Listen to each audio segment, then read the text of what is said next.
Charles, parlons de Charles et écoutons Sarah Menaille. Autre drame. Tout n'est qu'ironie. Souvent, je le dis sur ce plateau pour vous, mais vous avez le sourire aux lèvres. Voilà un pauvre homme qui a un cancer. Mais Non, Biden je parle de aussi, cancer. c'est un pauvre homme. Et vous dites pas autre drame d'un air comme ça léger. Mais- Je voudrais vous y voir, vous, avec un cancer. Non, mais vous avez deux peuples qui ce matin se réveillent avec une forme de tristesse, c'est vrai. Bon.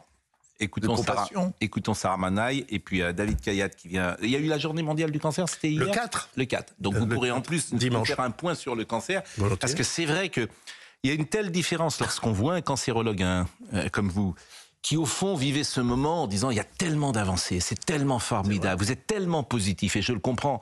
Et puis il y a la réalité, on connaît tous des gens qui souffrent et c'est quand même une maladie extrêmement rude, dure, abominable, avec des conséquences terribles, des effets secondaires terribles. Donc c'est souvent ce décalage que mais nous, on j'observe. voit d'où on vient. Oui. Moi, quand j'ai commencé à faire de la cancérologie, c'était pas c'était il y a 40 ans, hein, il n'y avait aucun livre de cancérologie. On ne savait rien sur le cancer. Nous avions 4 médicaments pour tous les cancers. Le sein, le côlon, le poumon, on mélangeait les 4. On avait des rayons qui brûlaient absolument tout, la peau, les poumons à côté, le cœur, enfin, etc. Les chirurgies amputées, les 2 seins, la jambe d'un gamin, le larynx d'un fumeur. Enfin, c'était l'enfer. Et quand on parlait d'avoir des effets secondaires de la chimio, laissez-moi vous dire que c'était quelque chose. Et mon hôpital de jour, c'était une petite pièce de, 6 mètres sur 4. Il y avait 5 malades assis sur des fauteuils, ils vomissaient tous. Alors, il y en avait un qui vomissait, les 4 autres vomissaient en même temps. Regardez où on est maintenant. Oui, sans doute. Il y avait un film qui avait marqué l'opinion publique dans les années 70, je ne sais pas si vous vous en souvenez. C'était Docteur Françoise Gaillan. Bien sûr. Avec Annie Girardot. Avec Annie Sublime. Girardot. Sublime. Voilà, et qui était un film où elle apprenait son cancer, ça doit être un film de 75 ou 76, et ça avait marqué l'opinion, c'était il y a 50 ans. Bon, écoutons Sarah Menaille. Il était aux alentours de 18h heure de Londres lorsque le palais de Buckingham a annoncé lundi soir le cancer de Charles III. Un cancer mais pas de la prostate, a précisé le palais de Buckingham. Souvenez-vous, Charles III avait été opéré de la prostate il y a une dizaine de jours. Il était resté hospitalisé 3 jours à la London Clinic dans l'ouest londonien, une clinique privée. Et c'est au moment justement de cette hospitalisation que l'équipe médicale aurait remarqué que le souverain de 75 ans souffrait effectivement d'un cancer. Le palais n'a pas communiqué donc le type de cancer ni la gravité.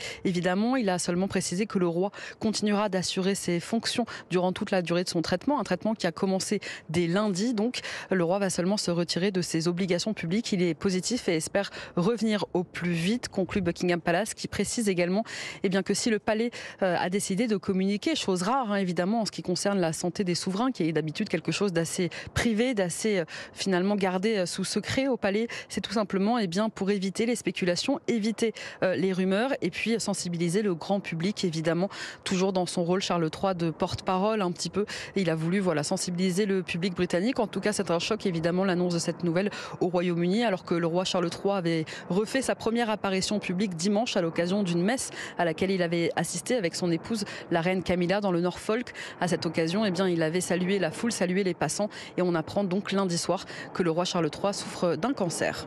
David Kayat qui est avec nous, qui est oncologue, on ne trouve que ce qu'on cherche. Donc lorsqu'on nous dit il n'a pas de cancer de la prostate, et ça on le savait avant, mais manifestement ils ont fait une opération et ils disent il a un cancer. Pourquoi? Comment vous décodez ça? Écoutez, c'est très étrange comme déclaration parce que, en fait, quand on va faire un prélèvement sur la prostate, puisque c'est ce qui s'est passé il y a une dizaine de jours, on a un champ opératoire extrêmement limité. C'est d'ailleurs par robot la plupart du temps, et donc on voit que la prostate. Et si on prélève que la prostate. Donc, moi, je continue de penser que c'est peut-être quand même un cancer de prostate et que on nous raconte un petit... Rappelez-vous Mitterrand avec Gubler qui faisait un compte-rendu sur l'état de santé de Mitterrand tous les ans pendant 14 ans, je crois, et en disant il va très bien et tout, alors qu'il avait un cancer. Donc, il faut un peu se méfier. Ceci dit, c'est pas tout à fait vrai parce que quand on a été chercher, on a suspecté un cancer de la prostate pour aller faire un prélèvement, mais avant de faire le prélèvement, on a fait un bilan. PET scan, scanner, et j'imagine que lui, il a eu les meilleurs et les examens les plus complets. Et là, on peut trouver un cancer qu'on ne cherchait pas ailleurs que dans la prostate. Avec le PET scan. Avec le PET scan, on sait tout aujourd'hui. Il faut expliquer ce qu'est le PET scan. Le PET scan, en fait, un corps humain, c'est 1 million de milliards de cellules, c'est les petites briques qui fabriquent les organes. Chacune de ces briques consomme des aliments pour pouvoir vivre, respirer, se multiplier, etc. Alors on injecte du sucre radioactif en très petite quantité. Ce sucre se répartit dans le corps, chaque cellule en prend un petit peu, mais quand il y a des cellules regroupées, très actives, en train de se multiplier, ça fait un spot très chaud, très rouge qui apparaît sur le scanner, et on sait que là, ce sont des cellules cancéreuses. Et on ne peut pas passer à travers d'un cancer. Le PET scan, c'est très performant. Bon.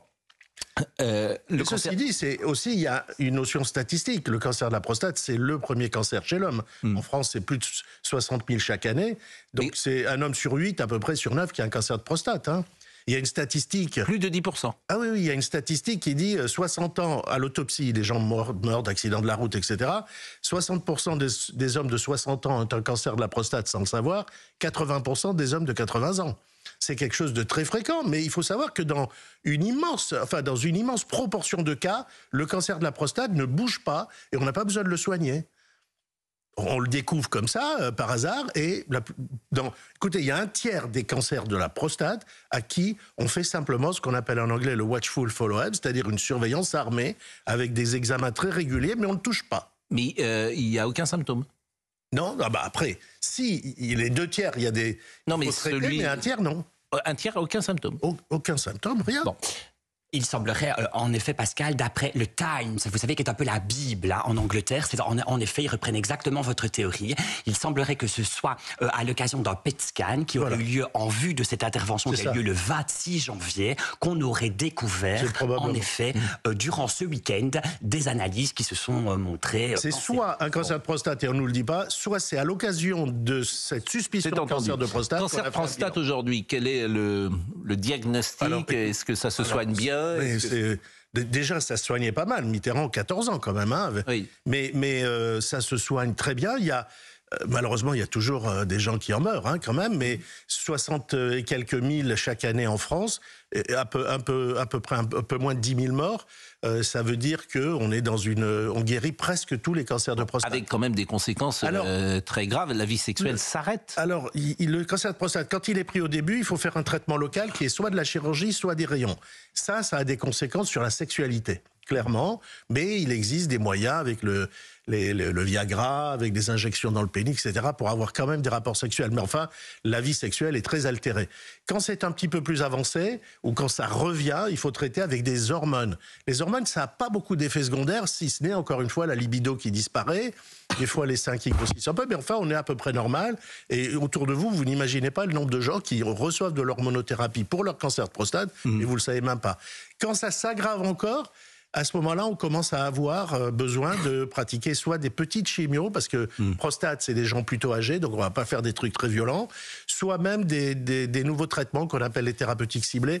Mais en tout cas, l'espérance de vie d'un malade atteint de cancer de prostate aujourd'hui dans un pays développé comme le nôtre, c'est plus de 10 ans. Bon, dernière chose, parce que vous dites quand ça s'aggrave ou quand ça empire, mais ça s'aggrave et ça empire parce qu'il n'y a pas de symptômes ? Alors, en fait, le cancer de la prostate, la plupart du temps, il est découvert à l'occasion d'un dosage du PSA. C'est comme on a des globules rouges. Mais l'érection, par exemple, c'est pas un symptôme qui peut être l'érection qui peut être en difficulté. De la même manière, souvent j'ai entendu dire la miction plus lente. Non, alors ça c'est dans la prostate, il y a 2 types de maladies. L'hypertrophie bénigne, la prostate qui est trop grosse et qui gêne l'évacuation de la vessie, c'est pour ça qu'on pisse la nuit tout le temps. Voilà. Le jet il tombe sur les chaussures. Oui. Pardon ? Ce qu'a eu Charles III. Ce qu'a eu Charles III, mais c'est très banal ça. Alors là, c'est pas un homme sur 8, c'est carrément un homme sur 2. Mais on se pisse sur les chaussures, vous voyez, parce que ça va pas loin. Bon, et... Les hommes qui se pissent sur les chaussures, j'en connais pas autour de moi beaucoup. Comme on dit en médecine. Alors ça, c'est bénin, d'accord ? Et là, il y a effectivement des troubles, non pas de l'érection, mais de la miction, de faire pipi. Miction. Par contre, quand il y a un cancer, le cancer, il est situé dans une zone de la prostate qui est loin de tout l'appareil urinaire, ce qui fait qu'en fait, vous n'avez aucun symptôme. D'accord. David Caillatte est avec nous, il est oncologue, il est cancérologue, et puis Bertrand Deckers est également avec nous ce matin. Alors, tout le monde dit la même chose. C'est-à-dire que ce roi Charles est maudit. C'est-à-dire qu'il est resté prince toute sa vie, et le jour où il monte sur le trône, Il développe un cancer. 70 ans, en effet, en attendant de devenir roi, l'héritier le mieux préparé du globe, écrasé entre deux femmes, Elisabeth II qui est devenue une icône et Diana qui l'a martyrisé. Vous en parlez bien, vous en parlez bien, Bertrand. Mais parce qu'on vit un drame à la Shakespeare. Shakespeare n'aurait rien fait de mieux. Ce roi est à peine couronné depuis 9 mois. C'est pas le roi Lear. Hein. Il est souffrant. Presque. Il est souffrant et le fils rebelle revient.